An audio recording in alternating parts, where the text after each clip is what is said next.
kulanti wacan dhammaan daawadayaal kusoo dhawaada barnaamijkeennii maanta iyo maalinlaha Juba. Barnaamijkeena maanta waxaanu ku soo qaadan doonaa ciidamada macbuusleyda oo weerar culus ku qaaday deegaano cusub ay kooxda Al-Shabaab horey u haysteen. Dowladda Soomaaliya ayaa shaacisay inay dileen ku dhawaad 1000 maleeshiyada Al-Shabaab ah inta uu socday dagaalka ka dhanka ah kooxda Al-Shabaab. Maamulka Galmudug oo wada qorshe ay ku xoreynayaan magaalada Xeladheere. Inta aanu barnaamijka u gudagalan fadlan noo faafi barnaamijka adigoo isla markaana shir garanaya barnaamijkeena haddaad awooddo noogu reeb fakarkaaga saliimka ah dhanka commentiga mahadsanid walaal.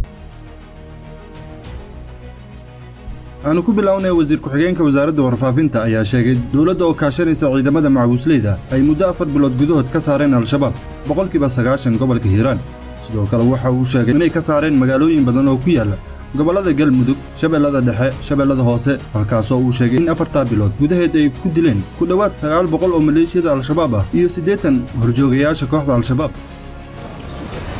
مدافر بلاد هذا عن كبرنين أيو دجال كاسب بالله haddii aan ku bilaabno dagaalka qoriga ah ama xabadda ah ee Al-Shabaab lagu la jiro 4 bilood ka hor meesha ay ka joogeen gobolka Hiiraan iyo meesha ay maanta ka joogaan qof kasta Soomaaliyeed ha cabiro waxay joogeen xadka Itoobiya intay dhaafeen gobolka maantana xabaddii ugu dambeysay daraad meesha meedkooda ay uga carareen waa xadka gobolka Shabeellaha Dhexe macnaheedu waxay tahay gobolka Hiiraan 90% in dadka deegaanka iyo ciidamada qaranka Soomaaliyeed ay ka guuleysteen inay khawaarijta ka xoreeyaan ciidankii ka baxay magaalada Muqdisho ee gobolka Shabeellaha Dhexe aaday xalay waxay ku bariyeen meesha la yiraahdo Nuur Dugle oo ka tirsan Ruunirgood iyo hareeraha degmada aaday yabaad oo wax ka badan 150 kiiloomitir ka baxsan Muqdisho waxaanay ka saareen dhul isku wareegiisu 300 kiiloomitir uu ka badan yahay oo gobolkaas ka tirsan gobolka Galgaduud waxaad ogtihiin dhulka ay ku dagaalamayeen iyo magaalooyinka ay weerarayeen oo maalmo hadda aanu maleynayo bil iyo wax la jira ka hor inay ahaayeen ay gubeen ceelashoodii ee magaalada baxdo iyo dhulka ku hareeraysan in laga saaray oo laga eriyay oo hadda ay joogaan ama la geeyay la isugu geeyay dhul aad uga baxsan dhulkaas oo wax ka badan 150 kiiloomitir ka baxsan aagga ay dagaaladu ka dhaceen gobolka Mudug ayaad isagana ogtiin inay bilo ka hor weerareen oo ay isku dayeen inay gooyaan wadada xiriirisa Hobyo iyo Gaalkacyo laakiin maanta waxay joogaan oo ayaga iyo ciidanka deegaanka iyo ciidanka qaranku ay isku hor fadhiyaan nawaaxiga Camaara oo dhulka ku dhow 100 kiiloomitir u jirta halkii lagu dagaalamay furimo cusub ayaa hadda abaabulkooda ka socda Bakool Bay iyo goobo kaleeto Shabeellaha Hoose saligii ugu waaweynaa ee dadka ay ku baadi jireen ee ay ku dhibaatay jireen inta u dhaxaysa Balcad iyo Afgooye waa ogtiin in laga saaray oo Basra iyo nawaaxigeeda laga cayriyay maantana aanay haysan meel qof magaalada Muqdisho jooga intay telefoon u soo diraan ay yiraahdaan inoogu imow sidoo kale wadada u dhaxaysa Balcad iyo Jowhar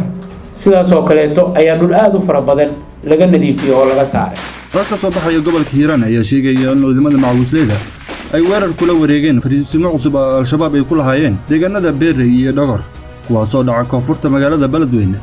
sida ay ku soo waramayeen dadka deegaanka dagaal weyn ayaa ku dhaxmaray kooxda Al-Shabaab ee Al-Shabaab iyo maleeshiyada macbuusleyda ayadoo ugu dambeyntii ciidamada macbuusleyda ay cagta mariyeen fariisimaha kooxda Al-Shabaab ee deegaanada Beerey iyo Dhogor macbuusleyda ayaa la sheegay inay burburiyeen doomiyii kooxda Al-Shabaab isaga kala gooshi jireen deegaanada gobolka Hiiraan dhanka kala filla Soomaaliya ayaa ugu yeertay gudoomiyaha gobolka Hiiraan Cali Jeete Cusmaan inuu yimaado magaalada caasimadda ee Muqdisho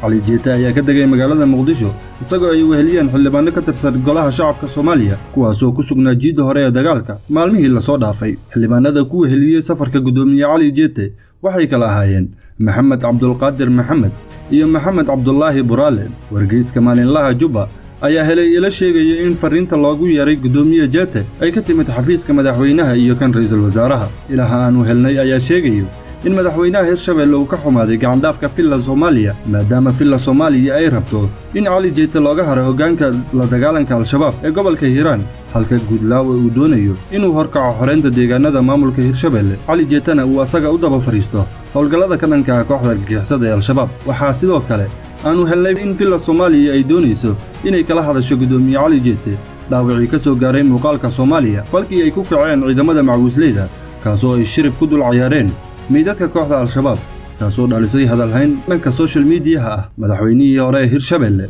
ayaa boggiisa Twitterka ku soo qoray inkastoo godfal iyo ciil jiro inkastoo loogu guuleystay dagaalka qaraar haddana ma habboona in lagu dul ciyaaro meydka al-shabaab way ka baxsan tahay dhaqankeenna diinteenna iyo xeerka dagaal waa inaan ka roonaanaa oo aanan u dhaqmin sida al-shabaabka. Sidoo kale taliyaha hay'adda nabad sugidda iyo sirdoonka qaranka Mahad Salaad ayaa isagana ku soo qoray dhaleecayn boggiisa Facebook ah isagoo ku sheegay falka macawisleyda inuu ka baxsan yahay dhaqankeenna iyo diinteennaba. Dhanka kale hay'adda nabad sugidda ciidankooda sida gaarka u tababaran ayaa ku dilay 20 ka tirsan kooxda al-shabaab halka ay ka dhaawaceen 8 kale. Howlgal qorshaysan oo ay ka fuliyeen deegaanka Gal Saalimo oo ka tirsan gobolka Shabeellada Hoose. Ciidanka sirdoonka qaranka ayaa helay xogta kooxda argagixisada ee al-shabaab oo ay ku doonayeen inay ku waxyeeleeyaan shacabka Soomaaliyeed. Howlgalka qorshaysan ayaa u dhacay sidii loo qorsheeyay halkaasoo ay uga hortageen falalka guraacan oo ay damacsanayeen kooxda argagixisada ee al-shabaab. Jabka kooxda al-shabaab ayaa maalmahan sii kordhayo taasoo ku dhawaad 250 maleeshiyo ay uga dhinteen 4 maalmood ee la soo dhaafay.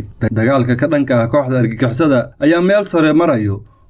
Warar aanu helnay ayaa sheegaya in maamul goboleedka Galmudug uu qorsheynayo weerar ka dhan ah kooxda al-shabaab taasoo loo diyaariyay ciidan badan oo isugu jira daraawiishta Galmudug, ciidanka xoogga dalka iyo dadka deegaanka taasoo lagu doonayay in looga xoreeyo labada magaalo ee Xaradheere iyo Ceelbuur taasoo kooxda argagixisada ay ku ukuma dhigteen 10kii sano la soo dhaafay. Sida uu sheegay wasiir ku-xigeenka warfaafinta ciidanka dawladda iyo kuwa macawisleyda ayaa dilay 900 oo maleeshiyada al-shabaab ah iyo 80 horjoogayaashooda ah. Al-shabaab ayaa u eg koox gobolkeedu sii dhacayo. Dadka siyaasadda u gorfeeya ayaa qaba in ay habboon tahay in furin walba looga furo al-shabaab xabadda si ay ugu adkaato inay isku soo gurmadaan. Dhanka kale dadka qaar ayaa qaba in dawladda ay ka jiifatay gobolada Jubbooyinka oo ah meesha uu ka soo galo dhaqaalaha ugu badan kooxda al-shabaab. Axmed Madoobe ayaa in badan tuutaha u gashtay abaabul dagaal balse ilaa iyo hadda ma jiraan wax xabad u riday dhanka Bu'aal ee caasimadda maamulka Jubbaland taasoo al-shabaab ay haysteen 10kii sano la soo dhaafay. Waxaa socda kacdoon shacab oo ka dhan ah kooxda al-shabaab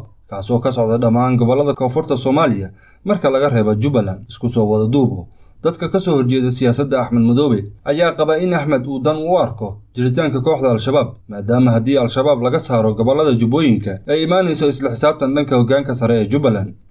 intaas ayaanu kusoo gabagabeynaynaa barnaamijkeena. Mar labaad aan idin xasuusiyo inaad noo faafisaan barnaamijkeena adigoo isla markaana sheer gareynaya barnaamijkeena. haddaad awoodana noogu reebto fakarkaaga saliimka ah dhanka komatiga mahadsan idin. aniga iyo bahda wargeyska maalinlaha Jubba waxaan idin leenahay ismaqal dambe oo xiiso leh. nabad.